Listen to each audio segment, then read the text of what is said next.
মুহতারাম হাজিরিন, হাসরের ময়দানে কেমন চিত্র হবে?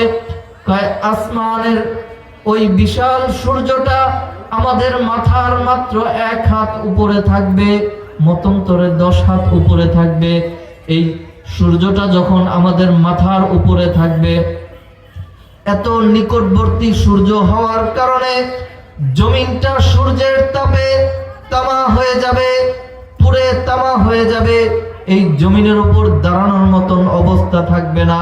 এই জমিনটা এমন গরম হবে, আমরা যদি দুনিয়াতে বোঝার জন্য একটু দেখি, কিছুদিন আগে একটা লঞ্চের উপর আগুন ধরেছিল।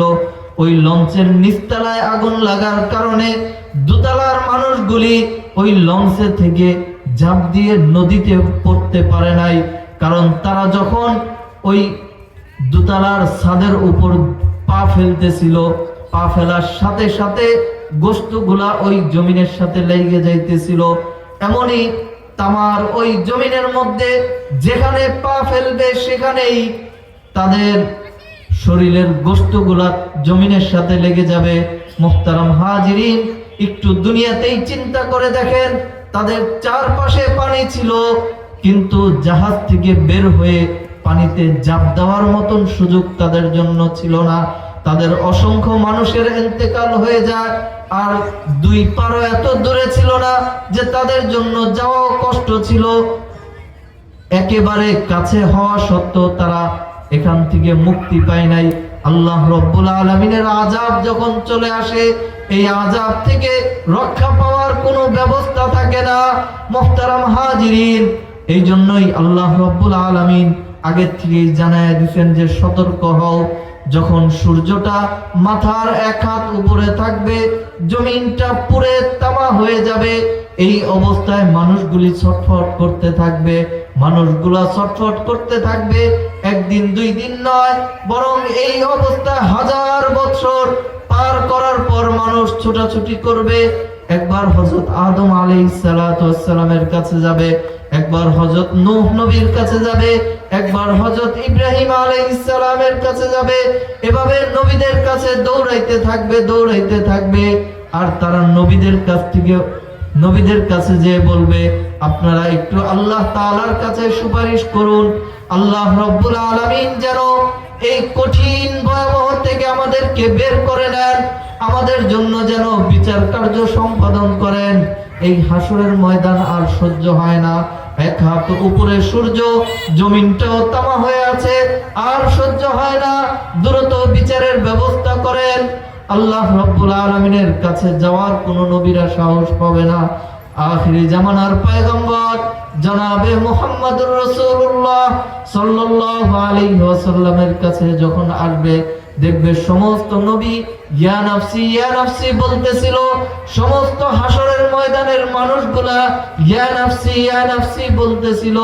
একমাত্র আমার আপনার রাসূল করিম সাল্লাল্লাহু আলাইহি ওয়াসাল্লাম বলতেছিলেন, আল্লাহুম্মা উম্মতি আল্লাহুম্মা উম্মতি আল্লাহুম্মা উম্মতি। হায় আল্লাহ, আমার উম্মতের কি অবস্থা হবে, আমার উম্মতের কি অবস্থা হবে। যখন সমস্ত নবীদের কাছে ঘুরে ফিরে রাসূলের কাছে আসবে, রাসূলের কাছে এসে তাকে বলার পর আল্লাহর রাসূল সাল্লাল্লাহু আলাইহি ওয়াসাল্লাম আল্লাহ রব্বুল আলামিনের সাথেও কথা বলার সাহস করবে না। সাথে সাথে রব্বে কারীমের সিজদায় পড়ে যাবে। সিজদায় পড়ে আল্লাহ তাআলার কাছে ক্রন্দন করতে থাকবে, চোখের পানি ছাড়তে থাকবে।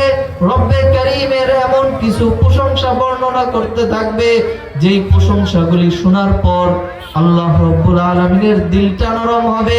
আল্লাহ রব্বুল আলামিন জিজ্ঞেস করবেন, ও হাবিব, আপনি কি চান? আপনি মাথাটা উত্তোলন করুন। আপনার কি দাবি? কিসের জন্য আপনি সিজদায় পড়ে আছেন? আমাকে বলুন। আল্লাহর রাসূল সাল্লাল্লাহু আলাইহি ওয়াসাল্লাম তখন আল্লাহ রব্বুল আলামিনকে বলবে, উম্মতেরা আর সহ্য করতে পারে না, আপনার বান্দারা আর সহ্য করতে পারে না, তাদের জন্য দ্রুত বিচার কার্য সম্পাদন করেন, তাদের তাড়াতাড়ি হিসাব নিকাশ শুরু করেন। যারা জাহান্নামী তাদেরকে জাহান্নামে দিয়ে দেন, যারা জান্নাতে যাবে তাদের জন্য জান্নাতের ব্যবস্থা করে দেন। আল্লাহর রাসূল যখন এই কথা বলবে, আল্লাহ রব্বুল আলামিন তখন বলবেন, যান, আপনার কথা অনুযায়ী আমি বিচার কার্য সম্পাদন করব। আল্লাহর রাসূলকে জিজ্ঞেস করবেন আপনার আরো কোনো দাবি আছে কিনা। আল্লাহর রাসূল বলতে থাকবে, হে আল্লাহ, আজকে এমন কোনো আমার উম্মতকে আপনি জান্নাতে কিংবা জাহান্নামে দিবেন না, বিশেষ করে কাউকে জাহান্নামে পাঠাবেন না। আমাকে না দেখিয়ে, আমাকে দেখানোর আগ পর্যন্ত আমার কোনো উম্মতকে আপনি জাহান্নামে নিক্ষেপ করবেন না। মুহতারাম হাজিরিন, আল্লাহ তাআলা বিচার কার্য সম্পাদন করবেন। কোন বান্দা যদি আল্লাহ এই উম্মতে মুহাম্মাদির কোন বান্দা যদি রাসূল করিম সাল্লাল্লাহু আলাইহি ওয়াসাল্লামের প্রিয় উম্মতদের মধ্যে থেকে কেউ যদি গুনাহের কারণে একটা দুইটা নেকির কারণে ধরা খেয়ে যায়, আল্লাহ রাব্বুল আলামিন তার বিচার করবেন। তার বিচার করার পরে যখন দেখবে তার একটি দুইটি নেকির কমতি আছে, রব্বে করিম আদেশ করবে ফেরেশতাদেরকে, ও ফেরেশতারা, এই জালেমকে ধরো, তাড়াতাড়ি জাহান্নামে নিক্ষেপ করো। আল্লাহ রাব্বুল আলামিন এই ঘোষণা করার সাথে সাথে ফেরেশতারা তাকে ধরার জন্য প্রস্তুত হয়ে যাবে। ওই আল্লাহ তাআলার ওই বান্দা বলতে থাকবে যে, হে আল্লাহ, এই দুনিয়ার বুকে আমার অনেক মহব্বতের লোকেরা ছিল, আমার বাবা ছিল, আমার মা ছিল, আমার ভাইরা ছিল, আমার বন্ধু বান্ধবরা ছিল। আমি আজকে তাদের কাছে একটু যেতে চাই, আমি তাদের সাথে একটু কথা বলতে চাই। দুনিয়ার বুকে তারা আমার অনেক সাহায্যকারী ছিল, আমার চারপাশে আমাকে সব সময় আমাকে সাপোর্ট দিত। আজকে আমি তাদের সাথে একটু কথা বলে তাদের থেকে একটু নেক আমল আনতে চাই। আল্লাহ রব্বুল আলামিন বলবেন, যাও, অনুমতি দিলাম। তাড়াতাড়ি ফিরে আসবে, দৌড়ে যাবে ভাইয়ের কাছে, ভাইকে যায় বলতে থাকবে, আজকে আমি এমন বিপদে পড়েছি, এই জাহান্নামে, এই হাসরের ময়দানে আমার একটি দুইটি নেকির জন্য আমি জাহান্নামে আমাকে নিক্ষেপ করা হবে। আল্লাহ রাব্বুল আলামিনের ব্যাপার আল্লাহ তাআলা ঘোষণা করে দিয়েছেন, আমাকে একটি দুইটি নেকি দিয়ে সাহায্য করো। ওই বান্দা বলতে থাকবে, তার ভাই বলতে থাকবে, না না, আমি তোমাকে চিনি না, তুমি যাও যাও, সামনে যাও।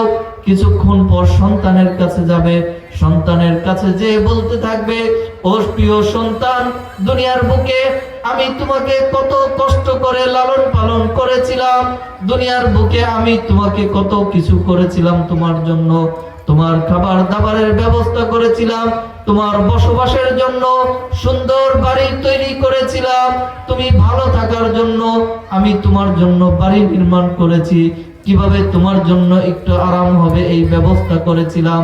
আজকে আমি একটি নেকির কারণে আমাকে জাহান্নামে যেতে হবে, আমাকে জাহান্নামে নিক্ষেপ করবে, আমাকে একটি নেকির দ্বারা সাহায্য করো। ওই ব্যক্তি বলতে থাকবে, সন্তানেরা বলতে থাকবে, না না, আমি আপনাকে চিনি না, আপনি বোধহয় ভুল করেছেন, আপনি সামনে চলে যান। আবার স্ত্রীর কাছে যাবে, স্ত্রীও এমনি ভাবে অস্বীকার করবে, বলবে, আমি আপনাকে চিনি না, দুনিয়ার জামানায় আমার কোনো বিবাহ হয় নাই। এভাবে সে পিতার কাছে যাবে, পিতার কাছে যে বলতে থাকবে, ও আব্বাজান, দুনিয়ার বুকে আমার জন্য কত কিছুই না করেছিলেন, দুনিয়ার বুকে আমি ভালো থাকার জন্য একটা বাড়ি তৈরি করেছিলেন, আপনার ইন্তেকালের পরে আমার যেন কষ্ট না হয় এই জন্য কিছু সম্পদ জমা করে রেখেছিলেন, আজকে আমি একটি দুইটি নেকির জন্য আমাকে জাহান্নামে নিক্ষেপ করা হবে, জাহান্নামের আগুনে ফেলে দেওয়া হবে, সুতরাং আমাকে একটি দুইটি নেকির দ্বারা সাহায্য করেন। বাবাও অস্বীকার করবে, না না বান্দা, আমি তোমারে চিনি না, যাও, তুমি সামনে যাও, তুমি হয়তো অন্য কেউ তোমার পিতা, তুমি ভুল করে আমার কাছে আসছো। মুহতারাম হাজিরিন, এবার যাবে মায়ের কাছে, মায়ের কাছে যে বলতে থাকবে, ও আম্মা জান, আমার জন্য দুনিয়ার বুকে আপনি কত কষ্ট করেছিলেন, আমাকে 9 মাস পেটে ধরেছিলেন, ওয়াজে হামলের দুনিয়ার সবচেয়ে কষ্টদায়ক যন্ত্রণাও সহ্য করেছিলেন, আমার ভূমিষ্ঠ হওয়ার পরে আমাকে 2 বছর পর্যন্ত আমাকে দুধ পান করিয়েছিলেন, এই দুধ পান করাতে যে আপনি কত মুশকিলের মধ্যে পড়েছিলেন। আবার বলতে থাকবে, এই শীতের রজনীতে যখন আমি প্রস্রাব করে আমি আমার স্থানটিকে ভিজিয়ে ফেলতাম, তখন আপনি একটু পর পর আমার প্রস্রাবগুলি পরিবর্তন করে দিতেন।